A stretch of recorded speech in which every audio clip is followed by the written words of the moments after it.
Christianity के अंदर शादी क्या है पता है आपको? नहीं पता।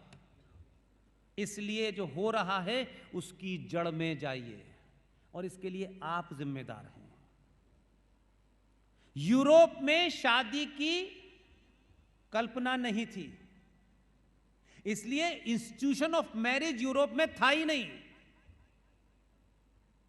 मैं एक छोटी सी बात समझाऊंगा, उसमें 50 सवालों के जवाब मिल जाएंगे, इसलिए मुझे यह आपको बताना पड़ रहा है ताकि आप आसानी से समझ सकें। क्योंकि बड़े बड़े गुरुड़ गुरुड़ बातें जो है वो दिल्ली के बड़े बड़े हॉलों में बैठ करके लोग एक तरफा संवाद तो करते हैं, और सवाल पूछ लो तो कहते हैं पोस्ट कार्ड पे लिख के बताएंगे। वो पोस्ट कार्ड आता नहीं है कभी।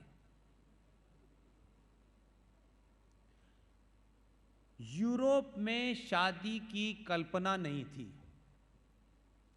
वो ये मानते थे, जिस थ्योरी को वो मानते हैं उस थ्योरी के तहत उनका कहना था कि एक पुरुष और एक महिला के बीच में जो शारीरिक संबंध स्थापित होता है वो किसी परम सुख प्राप्ति के लिए है। आप समझ रहे हैं? यूरोप में शादी का इंस्टीट्यूशन नहीं था। वहां एक युवा लड़की और एक युवा मेल, वो जब मिलते थे तो वो ये कहते थे कि ये शादी नहीं है, क्योंकि शादी वर्ड सुना ही नहीं था उन्होंने। हम किसी सुख प्राप्ति के लिए मिल रहे हैं।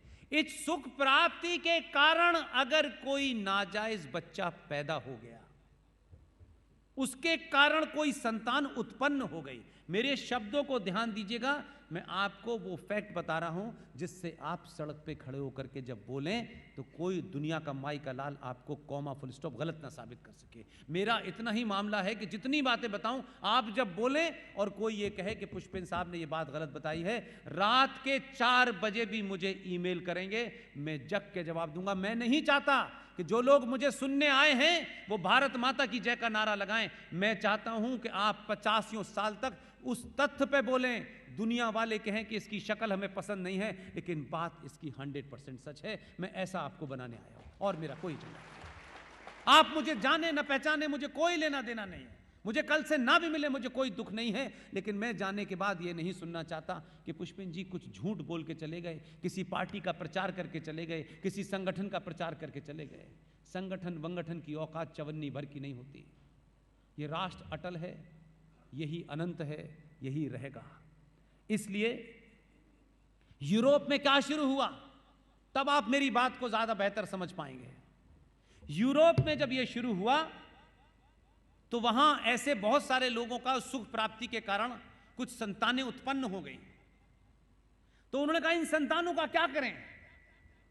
तो जैसे ये हॉल है आपका, इसी हॉल में, हॉल के बाहर छोटे छोटे पालने रख दिए गए, और वो राज्य सरकार यानी स्टेट की सरकार ने उसकी तरफ से वो पालने रख दिए गए, और ऐसे बड़े बड़े हॉल बनवा दिए गए, और उन हॉलों के अंदर बाहर वो पालने रख दिए गए। और रात में वो लोग जो उस परम सुख प्राप्ति के दरमियान उस संतान की उत्पत्ति के कारण वो परेशान है कि क्या करें।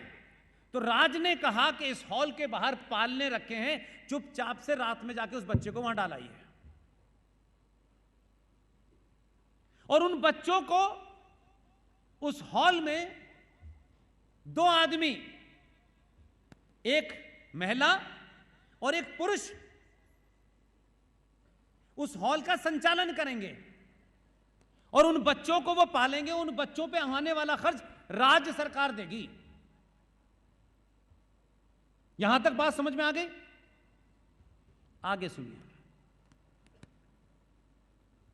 आप मुझे बताइए, हमारे यहां हमारी संस्कृति में मेरी बहन, उसकी शादी होती है, शादी होती है तो वो किसी की पत्नी बनती है, किसी की भाभी बनती है कि नहीं बनती है? जब वो संतान को जन्म देती है तब वो क्या बनती है? तब वो मां बनती है। वो पुरुष जो उस बहन का पति है वो पिता बनता है। उससे पहले तो नहीं बनता, कहते हैं क्या?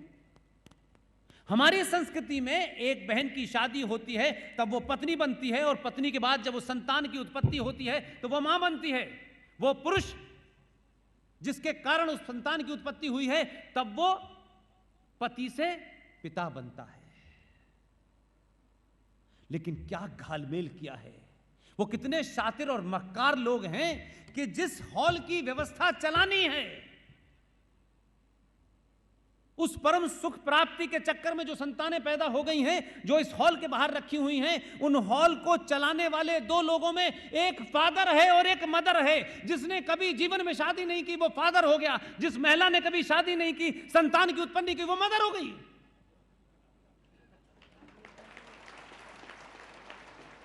और उस हॉल की व्यवस्था फादर चला रहे हैं। ये कौन है? फादर एंगल कहां से आए थे? ये मदर हैं। ये कब बनी मदर? और उस हॉल को क्या कहते हैं पता है आपको? जो जगन्नाथ प्राप्त आप सबने किया है।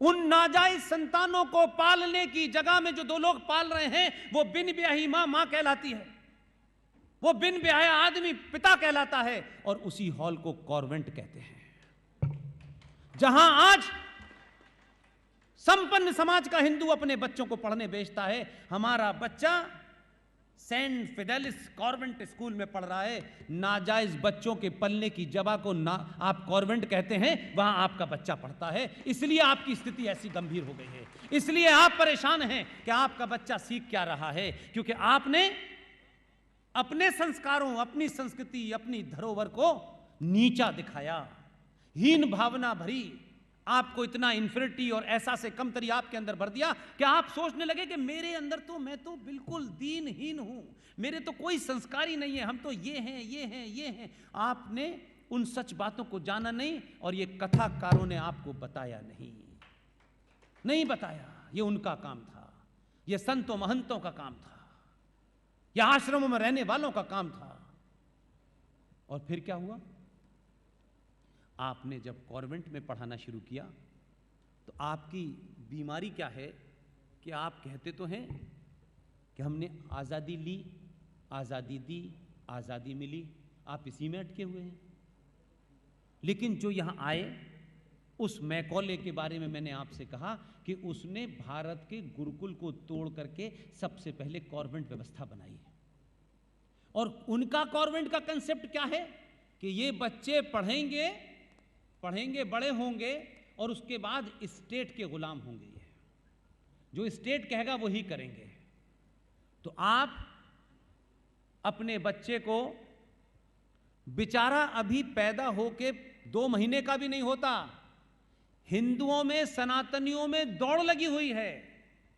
4 साल के बाद वो जो स्कूल है ना सेंट जेवियर, उसमें भाई साहब 10 साल का रिजर्वेशन है। मैंने तो अभी गर्भ भी धारण नहीं किया, लेकिन रिजर्वेशन करा लिया है, क्योंकि भूख है। मैं अपने संस्कारों को बिना जाने बिना उसके खिलाफ हैं, अपने मूल्यों को जाने बिना ही उससे हीन भावना है। इसलिए आप जब अपने बच्चे को सुबह भेजते हैं तो पिताजी ऑफिस जा चुके होते हैं,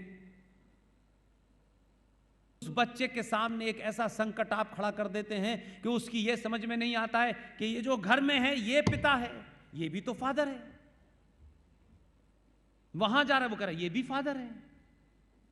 अब वो मां से पूछता है ये फादर है तो वो क्या है?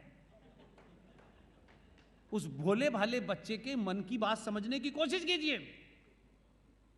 ये वाला फादर तो सुबह चला जाता है, देखते ही नहीं बच्चा इसे बेचारे को, वो तो 6 बजे उठाता है, निकल लेता है, दुकान खोल ली है, और शाम को जब सो जाता है बच्चा तब फादर लौटता है। लेकिन असली फादर तो कम मिलता है, नकली फादर उसे 8 घंटे तक मिलता है। अब वो नकली फादर बेचारा सोचता रहता है उसको किस असमंजस में आपने डाल दिया है उस बेचारे को। इसलिए वो कहता है नो मम्मी, फादर ने कहा है।